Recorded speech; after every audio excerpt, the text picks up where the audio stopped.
Have you ever been in the position that people around you have told you to change, as if who you are doesn't fit their expectations? Presumptuous, right? So, what did you decide? Did you do it? Did you become more normal? Did you tone down perhaps some of the best features that make you who you are? What about if society asked you to change the person you love the most in the world? There's beauty and power in diversity. Imagine living in a world in which we were all the same, and going to a talent show or a TEDx event and having all the presenters introduce the same skill or personality. Perhaps reciting the same poem. Would you stay and enjoy the repetition, or would you get bored and leave? The human brain seeks contrast, and yet humans have evolved to judge those who are different, without realizing that diversity creates us a world with personality, a world of beauty and endurance. Diversity also inspires sustainability, whether it's through diverse skills or ideas of value, also known as divergent thinking, or biologically through natural selection. Biologists have understood through Darwin's theory of evolution that species need diversity. Through it, we evolve to become better, slowly and surely. And when we do, we make it to the next generation, whereas those who cannot provide anything of value, they simply don't make it. The purple moth is a great example of an animal that's known for having repeatedly speciated in order to survive. It was first known as an animal of pale color. However, when industrialization began to pollute their environment, they were easily spotted by their predators. Those that mutated to a black color survived. But later, in the 1920s, regulations for air pollution went out, making their environment clean again. Once the surrounding conditions impacted, they were easily spotted once again. So these animals preferred a lighter exterior in order to survive. Likewise, humans rely on physical and cultural characteristics that are desirable, that we draw from groups that we belong to in order to become more resilient as a society. If we are all trying to save the world from global warming, but we all have the same exact ideas, how successful would we be? The answer to this may explain why we haven't done it yet. Innovation necessitates new and original ideas to be proposed so that it can save us from each other, from ourselves. Einstein once said that we cannot solve our problems using the same thinking that we used to create them. And yet, society pushes for sameness. But let me tell you about one individual in particular that I want to protect from having to conform to society's expectations. This is my brother Paul. He is many things. He's funny, he's energetic, very determined, and he is very kind. I've encountered many stereotypes since Paul was diagnosed. Common assumptions are that those who have autism are nonverbal, that they don't want friends, that it is caused because of bad parenting, that they are all physically disabled. And the questions. Well, it must be hard, right? I mean, he doesn't talk. Or, don't you wish he was different? It's good that people are curious, even if they are sometimes tremendously off base. But when I stop and I think about how cute, how cheeky, how intelligent and creative he is, I develop a few curiosities of my own. First, if it were my power, would I change him? And second, would a just society demand that I change him? The answers, as best as I can see them, are, first, I wouldn't want anything for Paul that I wouldn't want for myself. Acceptance and guidance will allow him to realize his best self. After all, he will still be my little Paul. And second, it shouldn't, but it seems to. So I'm left wishing that I could change society's perspective about who he is as a person, about his autism.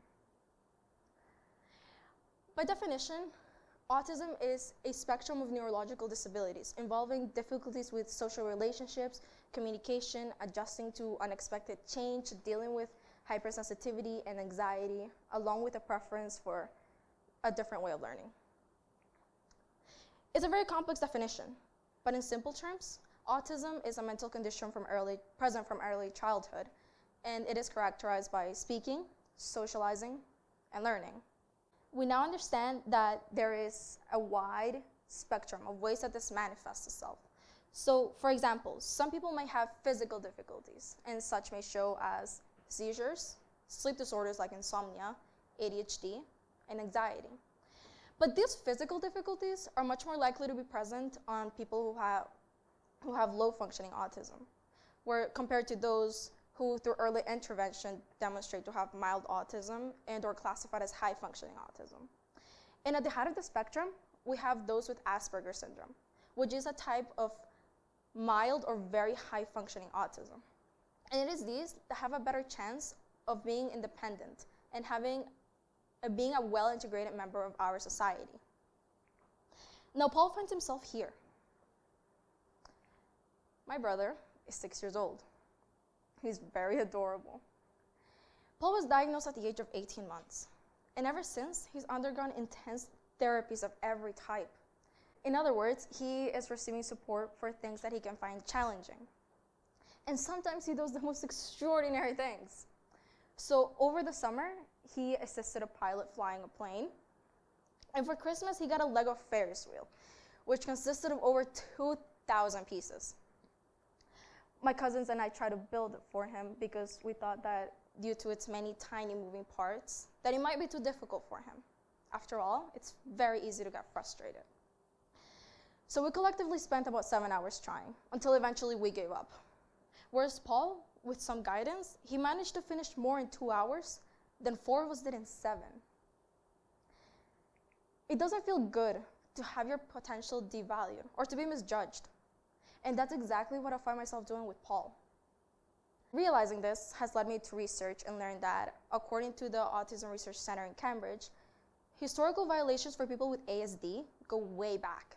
In fact, in the 1920s, many of the United States passed laws to compulsorily sterilize people with intellectual disabilities. And now, in 2018, the rights are still limited or broken.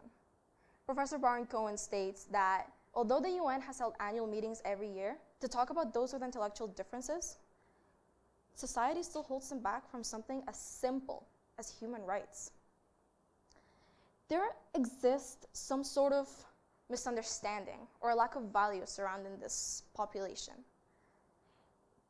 They're often exposed to discrimination, and this can keep them from engaging in public spaces, as many people with autism have been asked to leave a supermarket or a cinema because of their different behavior.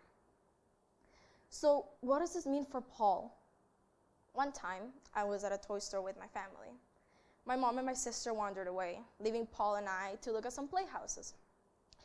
And like many children, even some adults with or without autism, Paul has the tendency to get hyper and run around when he's excited, which is why what happened next was overly dramatic. As Paul turned the corner of an aisle, he collided with a 4-year-old. And I am embarrassed to say that the grandmother started yelling at him, blaming him for what could have otherwise been treated as an accident between the two kids. I gave the situation the benefit of the doubt, and I tried to apologize, not necessarily for Paul's autism, but because he was careless. Her response: deberías de pensarlo 2 veces antes de sacar a ese salvaje anormal de tu casa.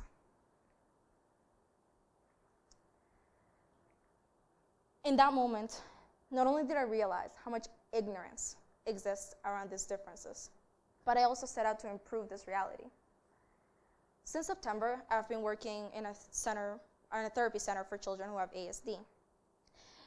And now that I've enjoyed getting to know each of their unique personalities, I understand things better. My previous life experience has been that of a big sister to Paul, but now that I've worked with 35 other kids who have ASD, I understand that they are all, as the expression goes, as unique as snowflakes. But they all did have something else in common. They were all as unique, they were all talented, each in their own way. I wonder why people tend to have this stigma around these people, around these children. So sometimes I wonder, does the average person know that as of 2014, 70 million humans have been reported to have autism? And that according to CNN, there has been a 30% increase from 2 years ago, from one in every 88 kids. So when will society learn to work with them instead of stigmatize them? To go back to the incident at the mall, sometimes I wonder how much easier it would have been if the grandmother had just told me, it's okay, it was just a mistake, in spite of what she truly thought, or whether her response would have been different if she thought that Paul were normal, if I hadn't told her that Paul had autism. The World Health Organization states, people with ASD are often subject to stigma and discrimination, including unjust deprivation of health, education, and opportunities to engage and participate in their communities. The injustice here is that those with ASD, along with any other subculture of our society, have made major contributions to improve how we live. And yet, in spite of this, they are kept from fully engaging in our community. So let's look at some examples of people who have made things better for how we live. Temple Grandin. She is an animal behaviorist and a professor of animal science at CSU. She was diagnosed with autism. And in spite of what some might say it's a disability, she managed to revolutionize the animal welfare industry. And she says that she managed to do this because of her autism, because as a result, she thinks in pictures. Now, if you look closely at the magazine, you will notice that Temple Grandin is headlining Jessica Alba and Dan Aykroyd, who, by the way, was also diagnosed with autism. Dan Aykroyd says that it is because of this allegedly different way of thinking that he was inspired to create the cult classic movie, Ghostbusters. Then follows Satoshi Tajiri, the creator of Pokemon. With 9.5 million fans, several applications, several video games later, we see a pop culture movement from the early 2000s until now. Then Lionel Messi, the professional soccer player, someone who many might argue that he is one of the best to have ever played in history. He was diagnosed with Asperger's, according to the Autism Network community.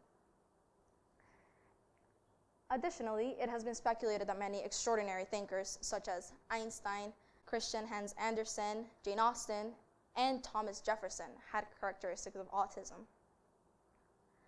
So, what contributions will Paul make? I can tell you that if he's not given a chance, we'll never know. Many of us, if not all of us, have been criticized at least once in this room. Maybe for some mistake, or for a characteristic or a trait that we can't control. And yet, in spite of this, society tore us down, tried to get us to meet normal or uniform standards that will take us away from our unique personalities. Tim Burton was diagnosed with Asperger's, according to the ABA program guide. He is considered a creative genius. Wishing to change someone, you're in fact changing their essence, changing who they are. You're replacing that person you hold so close to your heart for something or someone that you may not recognize. So, I want you to ask yourself, do you ever wish that others were different? Or do you sometimes feel that the world would be a much better place if differences were completely eradicated? When people change, it can be a good thing, so long as they consent. But be careful when wishing to change someone, because if you do, they might lose that spark, that one thing that you found interesting about them, that you valued about them. So I choose to accept Paul every day in every way, and it is no less than I accept my little sister. And I challenge you to do the same. Our differences don't tear us down from our capability to be someone positive in this world. If anything, it can be argued that they enhance it. In the same way that species need diversity in order to ensure evolution in the animal kingdom or the natural world, it can be argued that society needs that sort of change as well. We need the diversity of acceptance of differences so that it can be a much better place. Contrast, divergence. That's what has come to make our world.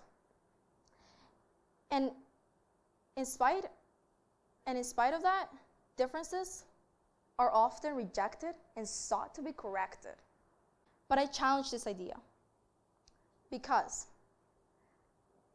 if we all collectively work together, then we can find the power to make this better. And if we all work together, we will see that accepting them will make us stronger, and not accepting them as our weakness, if not as fundamental to our collective strength. Thank you.